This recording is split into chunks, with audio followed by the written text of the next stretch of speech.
Hello అండి. ఇదిగోండి చూసారు గదా! పిల్లలు ఇప్పుడే నిద్రలేచారు. ఈరోజు ఆదివారం కదా! కొంచెం 7:30 అలా లేచారనమాట.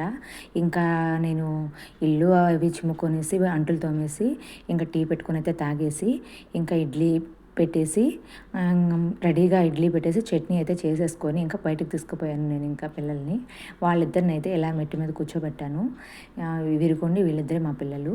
వాళ్ళిద్దరూ మా ఇంటి పక్కన పిల్లలు. చూసారు కదా! పంపు కొడతా ఉన్నారు. ఎట్టయినా కూడా పల్లెటూరు ఈ వాతావరణమే సూపర్ అసలకి. ఆ వాతావరణము అసలకి వేరే లెవెల్ అసలకి. ఇంకా వీళ్ళైతే ఇలాగా పాదులు తీసుకుంటా, పంపు కొట్టుకుంటా, ఆడుకుంటా ఉన్నారు. ఈ ఆటలంటే నాకు చాలా ఇష్టము. ఎందుకంటే నేను అక్కడి నుంచి వచ్చిందాన్ని నేను. అందుకని ఇంకొంచెం ముచ్చటగా ఉంటుందని చెప్పేసి ఇంకొంచెం సేపు కూడా కూర్చున్నాను అక్కడేను. ఇది దర్గా అనమాట. ఈ మధ్య రీసెంట్గా కడతా ఉన్నారు. అంతకుముందు దర్గా ఉంటే అది మంచి గాలివాన వచ్చి ఒక 2 ఇయర్స్ బ్యాకు మంచి గాలివాన వచ్చేసి అది పడిపోయింది. అది పడిపోయిన తర్వాత అలాగే బీడుగా ఉండింది.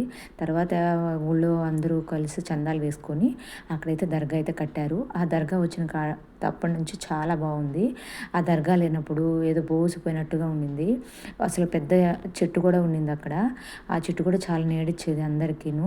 పిల్లలు కూడా దాని కింద మిట్ట మధ్యాహ్నం కూడా ఆడుకుంటూ ఉండేవాళ్ళు. ఇంకా నేనైతే వాళ్ళని పంపించేసి ఇంకా పిల్లలకైతే టిఫిన్ పెడదామని చెప్పేసి ఇంటికి తీసుకొచ్చాను. ఇంకా పాపకి దోశలు అయితే వేసేసి 2 ఇడ్లీలు అయితే పెట్టేసి పల్లీ చట్నీ అయితే చేశాను. ఇదిగోండి ఈరోజు సండే కదా! ఎవ్రీ సండే మా ఇంట్లో చికెను ఉడుకుతుంది. మార్నింగ్ బ్రేక్ఫాస్ట్‌లో ఖచ్చితంగా చికెన్ షార్వా అయితే చేసుకుంటాము. కానీ ఈరోజు నిద్ర లేవడం నాకేదో నీరసంగా అసలు బాగానే లేదు. అంటే నీరసంగా కళ్ళు తిరుగుతూ అట్లా ఉన్నాయి. ఇంకా ఎందుకులే అని చెప్పేసి దాని మీద ఇంట్రెస్ట్ చూపియకుండా దోశలు అయితే వేసేసుకొని ఇడ్లీ పెట్టేసి పల్లీ చట్నీ అయితే చేసేసాను. ఇదిగోండి దోశలు అయితే సూపర్‌గా వచ్చాయి. ఇంకా వేడి వేడిగా దోశలు వేసుకొని పల్లీ చట్నీ వేసుకొని తినేసాము. వీడియో నచ్చితే లైక్ చేయండి. బాయ్.